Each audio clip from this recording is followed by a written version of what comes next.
Hello, residents of DangerVille. This is Alteori. You guys are familiar with Little Al, but have you heard of Big Al, the Allosaurus? Ever since it was revealed that the Allosaurus was going to have a part in Jurassic World Fallen Kingdom, this alpha predator of the Jurassic period has gained interest back from the general public. This is one of my favorite dinosaurs, so let's not waste any more time. Here's Jacob. See you later, guys, and don't forget to subscribe to DangerVille. Thanks, Dino Girl. Alteori is right. The Allosaurus is one of the most badass predators to walk the earth ever. While it's not T-Rex, it was still the top predator of its environment during the late Jurassic period. You may have seen this dinosaur in documentaries and a few films throughout the years like Land Before Time and most recently Jurassic World Fallen Kingdom. But how accurate were these presentations?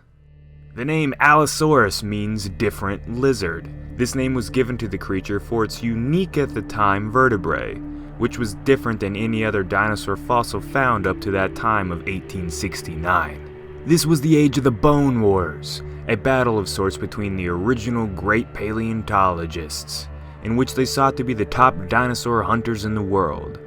Between 1869 and 1930, multiple discoveries of the Allosaurus were found north of Canyon City, Colorado.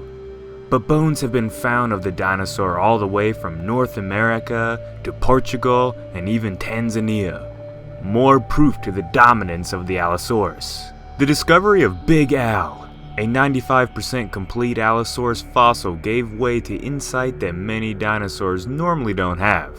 With this nearly complete specimen, researchers have been able to bring the animal back to life, or at least how they possibly would have looked and acted like. Estimated to reach lengths of 10 meters or 32 feet, heights of 4 meters or 12 feet, and weighing in between 2 to 3 tons. It wasn't the biggest predator ever, but that didn't stop it from becoming one of the most popular, and deadly.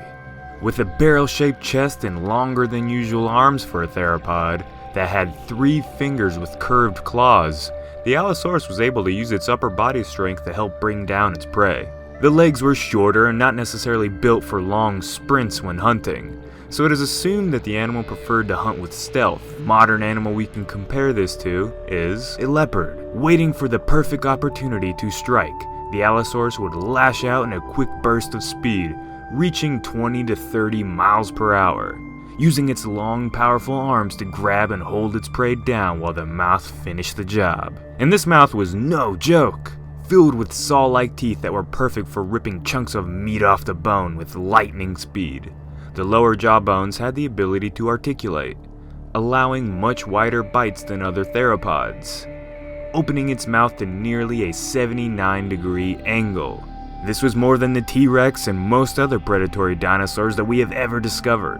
When this animal did manage to bite something, it would move its jaws in a saw-like motion, inflicting massive damage to the prey's flesh.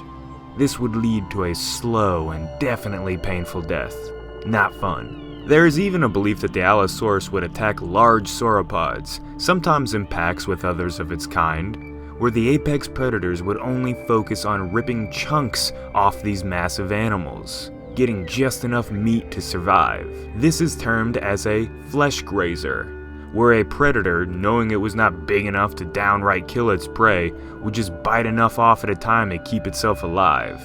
We can see this with some sharks today when they attack whales. While the sauropod would continue to be able to live, it would still have a nice Allosaurus bite-shaped scar on its body for the rest of its days.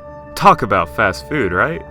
Fractures in the fossils found on the Allosaurus show that these animals were active hunters as they reached maturity. These tiny breaks in the leg and feet bones show that the creature was very violent when it hunted, using maximum effort. When the Allosaurus was able to bring down its prey, paleontologists think that it ate more like how predatory birds like raptors, consisting of eagles, falcons, and hawks would, using its weight and legs to keep the prey pinned to the ground, while the mouth would rip and jerk off the flesh. To put this into perspective, the T-Rex ate more like reptiles, eating massive bites all at once, not like the fast strikes of the sawtooth Allosaurus. The strange thing about Allosaurus was that it is believed that the animal moved its head more like a bird, fast twitches filled with mobility, but its brain was more similar to what we see in crocodilians. More proof that dinosaurs were just melting pools of genetics. One of the more recognizable features of the Allosaurus were the horn-like protrusions that were above the creature's eyes. These were thought to be colorful, possibly for acts of display, but they could have acted as sunshades to black out the intense Jurassic sun, or for additional trauma when slamming its head into another animal during combat. The Allosaurus has a long and outstanding history, from being the first freestanding, two-legged fossil display, to starring in multiple documentaries and gracing the floors of countless museums throughout the world. It is one of the most interesting and impressive dinosaurs that we have ever found, and for millions of years it was the most scary thing walking on land. If you think we have earned it, give us a like and subscribe to the channel to help us spread more dino love. Where does the Allosaurus rank on your all-time favorite dinosaur list? I want to give a dino-sized thanks to Alteori for working with us on this video. She covers all sorts of things like Jurassic Park and Jurassic World, all the way to How I Trained Your Dragon. Plus, she is genuinely just a good person. Go check out her channel and give her a subscribe. Alright residents, I can't thank you enough for the support, and until next time, this has been Jacob. Peace out.